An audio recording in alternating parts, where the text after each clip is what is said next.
68th BPSC की महत्वपूर्ण topic लेकर के आया हूं और उम्मीद है, आशा है और यकीन भी है कि आप लोगों की तैयारी बड़े जोरों शोर से हो रही होगी। अभी भी आपके पास 17 दिन है। 17 दिन में बहुत कुछ किया जा सकता है।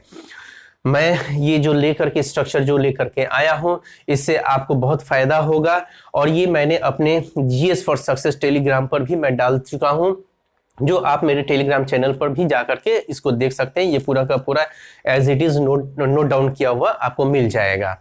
अब आते हैं कि जो ये 17 दिन जो बचे हैं, तो ये जो मैंने ये जितने भी हमने किया है उन 17 दिन तो बहुत बहुत ज्यादा है। ये आपको जिनका कंसंट्रेशन लेवल हाई है और जिनका फोकस लेवल अच्छा है वो इसको 10 घंटे में कर लेंगे, और थोड़ा सा जिनका लो है तो वो 14 घंटे में आपको ये पूरा का पूरा कंप्लीट कर लेंगे।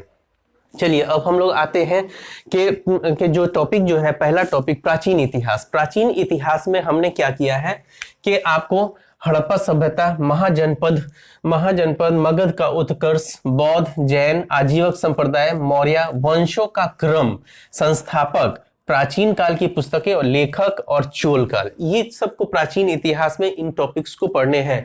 महाजनपद काल यानी कि 16 जनपद, इनको पढ़ लेना है। मगध का उत्कर्ष यानी कि हर्यक वंश हो गया, चाहे उसका शिशुनाग वंश हो गया और नंद वंश हो गया, तो मगध का उत्कर्ष पढ़ना है। फिर मौर्य भी पढ़ना है, उसके बाद मौर्य चैप्टर है, मौर्य इंपॉर्टेंट है। फिर उसके बाद बौद्ध और जैन। मैंने उन टॉपिकों को पहले सिलेक्ट किया है जिसको जो महत्वपूर्ण है और जो हमेशा आते रहते हैं।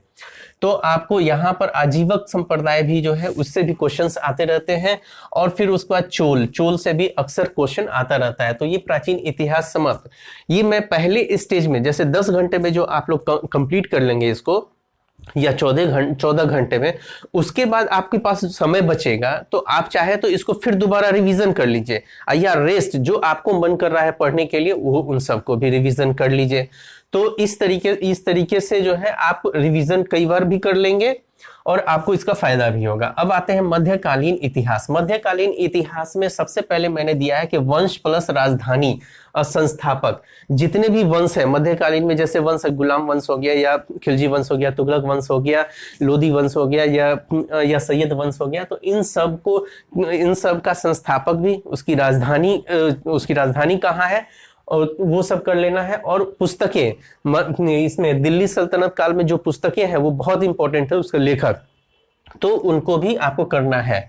अब आ जाते हैं बख्तियार खिलजी। बिहार स्पेशल के लिए भी बख्तियार खिलजी इंपॉर्टेंट है, और आपको यहाँ पर भी बख्तियार खिलजी बहुत इंपॉर्टेंट है। इसी ने ही जो है आपको बिहार में स्थापना किया, आपको ये दिल्ली सल्तनत का, तो इसलिए ये बहुत इंपॉर्टेंट है और अक्सर आता है, इसलिए मैंने यहाँ पर दे दिया है। विजयनगर को भी दिया है, और एके यानी कि अलाउद्दीन खिलजी, मोहम्मद बिन तुगलक और फिरोज शाह तुगलक, इन तीनों को अच्छे तरीके से कर लेना है। इससे भी अक्सर क्वेश्चंस पूछते हैं।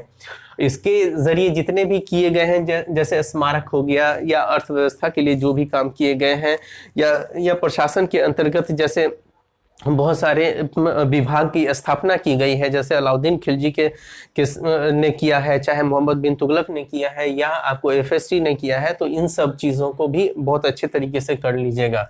अब आ जाते हैं मुगल वंश। मुगल वंश में शेर शाह को मैंने लिया है, अकबर को लिया है, जहांगीर को लिया है, औरंगजेब को लिया है, और उसके प्रशासन हो गया, चित्रकार, स्मारक, पुस्तकें और लेखक।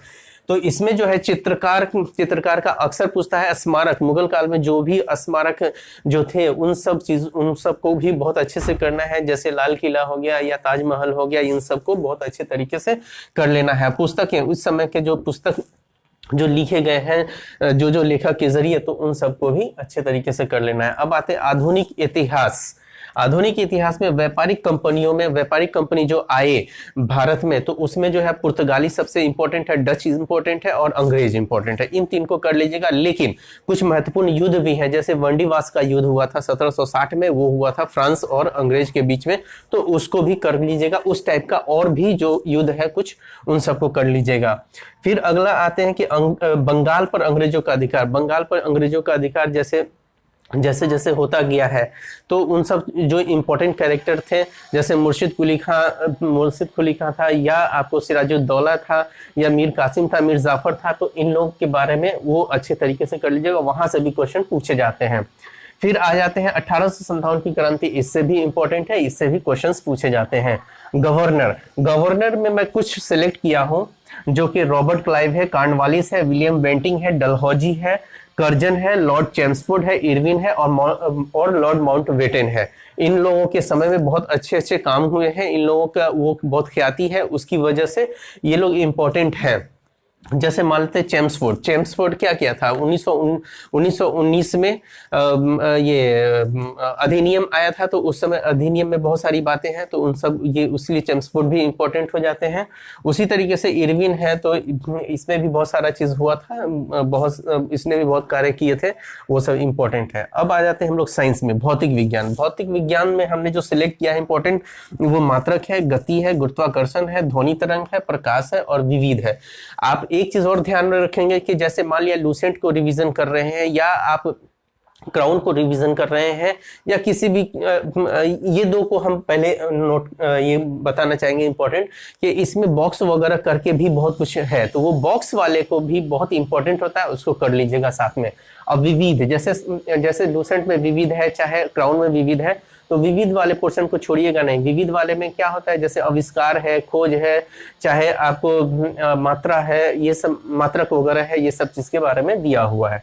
अब रसायन विज्ञान, रसायन विज्ञान में मिश्रण को अलग करने की विधि, मिश्रण को अलग करने की विधि वाला भी, जैसे आसवन विधि हो गया, तो ये सब जो है आपको इंपॉर्टेंट है, उसको भी देखिएगा। समस्थानिक, समस्थानिक वाला जो चैप्टर है, तो उसको आप जैसे ये है परमाणु संरचना में समस्थानिक, परमाणु संरचना का जो चैप्टर है उसके अंतर्गत समस्थानिक आता है, वो इंपॉर्टेंट, समस्थानिक इंपॉर्टेंट है। अम्ल, अम्ल भी आपको, अम्ल हो गया, भस्म और लवण, अम्ल भस्म लवण, ये वाला चैप्टर भी बहुत इंपॉर्टेंट है। अम्ल जो एसिड वाला, जैसे कि मान लेते हैं कि जैसे साइट्रिक अम्ल हो गया, चाहे एसिट्रिक अम्ल हो गया, तो ये सब ये किस में पाया जाता है, वो सब वो वाला चैप्टर जो है उसको कर लीजिएगा। धातु, अधातु और प्रमुख तथ्य, ये रसायन विज्ञान में धातु अधातु बहुत इंपॉर्टेंट है, उसको भी कर लीजिएगा। और इसके तथ्य भी कुछ दिए हुए हैं लूसेंट में, तो उस लास्ट में दिया हुआ है, उसको कर लीजिएगा।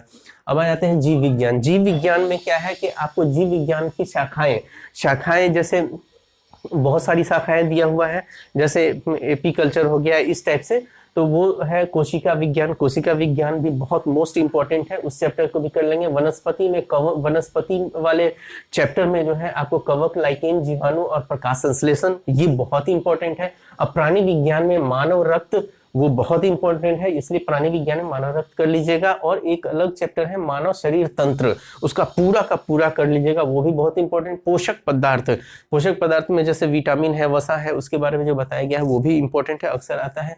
और उसके बाद मानव रोग प्लस विविध, विविध वाला भी जो है आपको कर लेना है। विविध इसमें भी है जीव विज्ञान में, उसका विविध को भी कर लेंगे। विविध में बॉक्स बना करके है, और बहुत सारा जैसे आविष्कार वगैरह हुआ या अध्ययन हुआ, वो सब के बारे में है, उसको कर लिया। मानव रोग भी बहुत इंपॉर्टेंट है।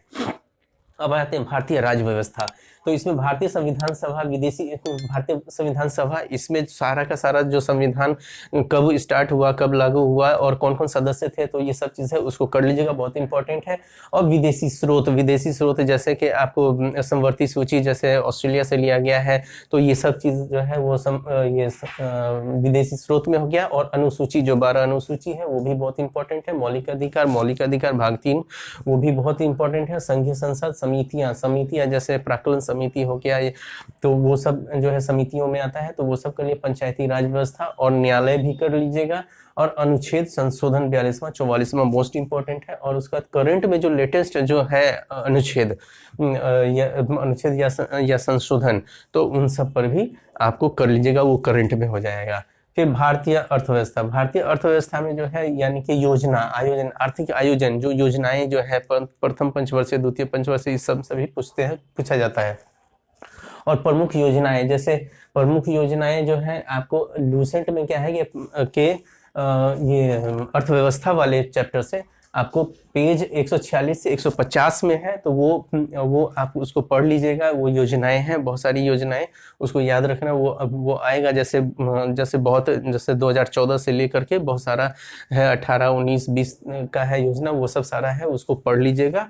और फिर उसके बाद कर, प्रत्यक्ष कर, अप्रत्यक्ष कर, ये आपको पेज नंबर ये जो है आपको 160 से 161 लूसेंट में जो है उसको अच्छे तरीके से पढ़ लीजिएगा। विविध भी है, तो भारतीय अर्थव्यवस्था का विविध वाला भी पोर्शन है उसको पढ़ लीजिएगा। अब भूगोल, भूगोल में सौर मंडल, ज्वालामुखी, अच्छा इसमें चट्टान छूट गया, चट्टान को भी कर लीजिएगा।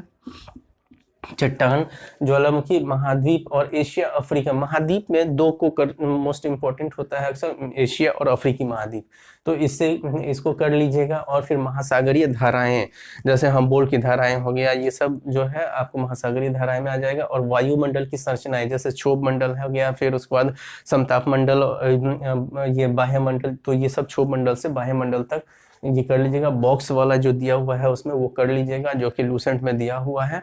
और फिर उसके बाद इंडियन ज्योग्राफी में सामान्य जानकारी यानी कि भारत जो है किस अक्षांश पे है, और जो सामान्य जानकारियां हैं उसमें तो वो कर लीजिएगा। नदियां कर लीजिएगा, भौतिक स्वरूप कर लीजिएगा, भौतिक स्वरूप बहुत इंपॉर्टेंट है। और भारत की मिट्टी और उसका जनगणना, ये सब आप कर लेंगे, ठीक है।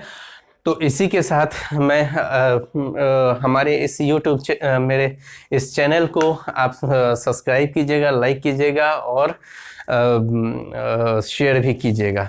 Okay, all the best.